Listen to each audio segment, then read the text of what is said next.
एक जहाज समंदर के बीचों बीच जा रहा था। एक तेज आंधी आई और जहाज डूबने लगा। जहाज के नाविक अपनी जान बचाने के लिए लाइफ बोट्स में उतरने लगे। उनमें से एक लाइफ बोट में 2 नाविक और एक 16 साल का बच्चा साथ में उतरे। लाइफ बोट उन तीनों को लेकर समुद्र के गर्भ में बहुत दूर चला गया, जहां से जमीन की दूरी हजारों मील की थी। उनके पास बचा हुआ खाना धीरे धीरे खत्म होने लगा। 18वें दिन जब वे तीनों 7 दिनों से भूखे और 5 दिनों से प्यासे थे, तब उन तीनों में से एक नाविक ने यह प्रस्ताव रखा कि हम तीनों लकी ड्रॉ से यह तय करते हैं कि हम में से कोई एक अपनी जान देगा और उसकी मांस खाकर बाकी लोग अपनी जान बचा पाएंगे। फिर दोनों नाविकों ने आपस में सुलह कर ली कि लकी ड्रॉ के बदले वे 16 साल के लड़के को मारकर उसका मांस खाकर अपनी जान बचाएंगे। और इस तरह उनमें से एक ने दूसरे के कहने पर उस लड़के की जान ले ली। उसकी मांस को खाकर वो तब तक जीवित रहे जब तक कि बाहरी मदद नहीं पहुंची। डूडले और स्टीफन के नाम से प्रसिद्ध 1884 के किंग्स बेज डिवीजन ने इस केस में 2 नाविकों को मैन स्लॉटर यानी उस बच्चे की हत्या के लिए दोषी करार दिया था। प्रसिद्ध कानूनविद सर जेम्स स्टीफन ऐसे ही एक शिप रिग की कल्पना करते हैं, जिसके दौरान एक ही लकड़ी के टुकड़े पर 2 लोग पानी में तैरते हुए अपनी जान बचा रहे हैं, लेकिन लकड़ी का वह टुकड़ा उन दोनों में से एक किसी का वजन ही सह सकता है। ऐसे में जब एक व्यक्ति दूसरे को धक्का देकर अपनी जान बचाता है, तो ऐसी स्थिति में वह व्यक्ति जो अपनी प्राणों की रक्षा के लिए ऐसा कदम उठाता है, सर जेम्स स्टीफन ने उसे दोषी नहीं माना है। नमस्कार, एक बार हम फिर हाजिर हैं कानून आसान भाषा में के 3रे एपिसोड के साथ, और हम बात कर रहे हैं भारतीय न्याय संहिता 2023 की। पिछले एपिसोड में हमने यह समझा कि किस प्रकार क्राइम कॉन्स्टिट्यूट होने के लिए एक्टस रियस यानी गिल्टी कंडक्ट और मेंस रिया यानी गिल्टी माइंड का होना जरूरी है। हमने यह भी समझा कि आईपीसी और भारतीय न्याय संहिता 2023 में इस संबंध में जरूरी प्रावधान डाले गए हैं।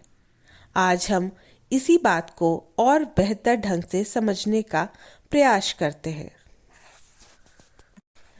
शुरुआत में हमने जिस 2 उदाहरणों की बात की है, उनमें पहले उदाहरण में क्राइम कॉन्स्टिट्यूट हो जाता है और दूसरे में नहीं। इसका कारण है मेंस रिया यानी गिल्टी माइंड। सबसे पहले हम बात करते हैं आईपीसी के सेक्शन 6 की, जिसे नए कानून में सेक्शन 3 सब सेक्शन 1 में जगह दी गई है। यह प्रावधान इस प्रकार वर्णित है: general explanations throughout this Samhita, every definition of an offence, every penal provision, and every illustration of every such definition or a penal provision shall be understood subject to the exceptions contained in the chapter entitled General Exceptions. Though those exceptions are not repeated in such definition, penal provision or illustrations. यानी इस संहिता में अपराध की प्रत्येक परिभाषा, प्रत्येक दंड अथवा उसके दृष्टांत अथवा इलस्ट्रेशन में साधारण अपवाद अथवा जनरल एक्सेप्शंस को पढ़ा एवं समझा जाएगा, चाहे उन अपवादों को ऐसी परिभाषा, दंड, उपबंध या दृष्टांत में दोहराया न गया हो। इस विषय को संहिता के सेक्शन 3 सब सेक्शन 1 के इलस्ट्रेशन से और बेहतर तरीके से समझा जा सकता है। पहला उदाहरण 7 वर्ष से कम आयु के बच्चे से संबंधित है। बीएनएस का सेक्शन 21 यह प्रावधान करता है कि 7 वर्ष से कम आयु का बच्चा कोई अपराध नहीं कर सकता। आवश्यक नहीं है कि यह प्रावधान अपराध अथवा दंड के प्रत्येक परिभाषा के साथ दोहराई जाए, किंतु अपराध अथवा दंड की समस्त परिभाषाएं इस साधारण अपवाद के आधार पर ही समझी जाएगी कि 7 वर्ष से कम आयु के बच्चे द्वारा किया गया कोई भी कार्य अपराध नहीं है। दूसरा उदाहरण, ए एक पुलिस अधिकारी वारंट के बिना बी को जिसने हत्या की है को पकड़ लेता है। यहाँ ए रॉन्गफुल कन्फाइनमेंट के अपराध का दोषी नहीं है, क्योंकि बी को पकड़ने के लिए वह बाउंड बाय लॉ था। इसलिए यह मामला सेक्शन 14 बीएनएस अथवा सेक्शन 76 आईपीसी में दिए गए उस साधारण अपवाद या जनरल एक्सेप्शन के अंतर्गत आता है, जिसमें यह प्रोविजन है कि कोई कंडक्ट अपराध नहीं है जो किसी ऐसे व्यक्ति द्वारा किया जाए जो उसे करने के लिए बाउंड बाय लॉ हो। गौर से देखा जाए तो ये जनरल एक्सेप्शंस मूलतः 2 प्रकार के हैं। पहला जस्टिफाइड और दूसरा एक्सक्यूजेबल।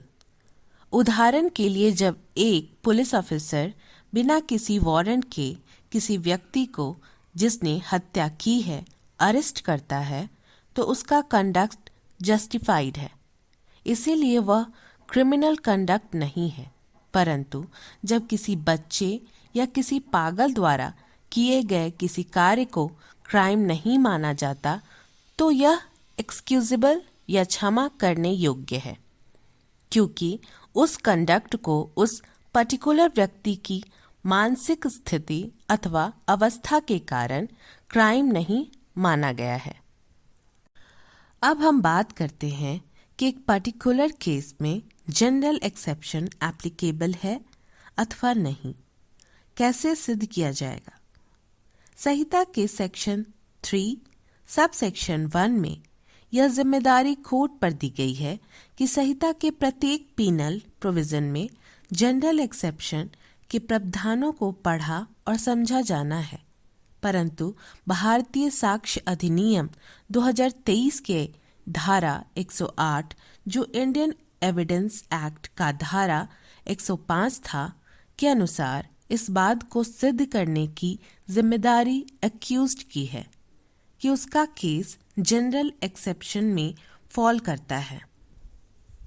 यहाँ यह ध्यान देने की ज़रूरत है कि क्रिमिनल केसेस में बर्डन ऑफ प्रूफ यानी अपराध हुआ है या नहीं, इस बात को सिद्ध करने की जिम्मेदारी प्रोसिक्यूशन पर होती है और वह बर्डन ऑफ प्रूफ काफ़ी बड़ा होता है।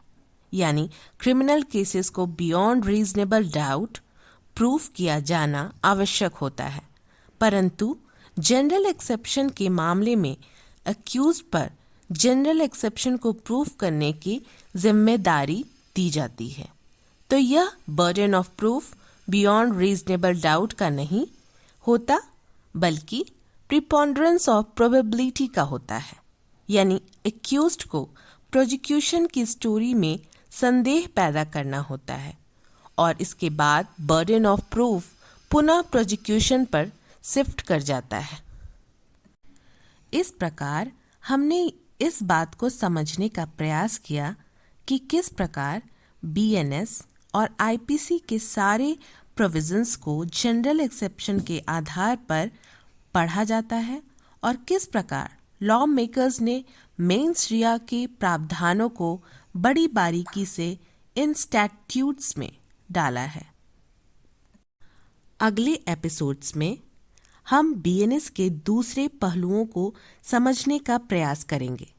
तब तक के लिए नमस्कार।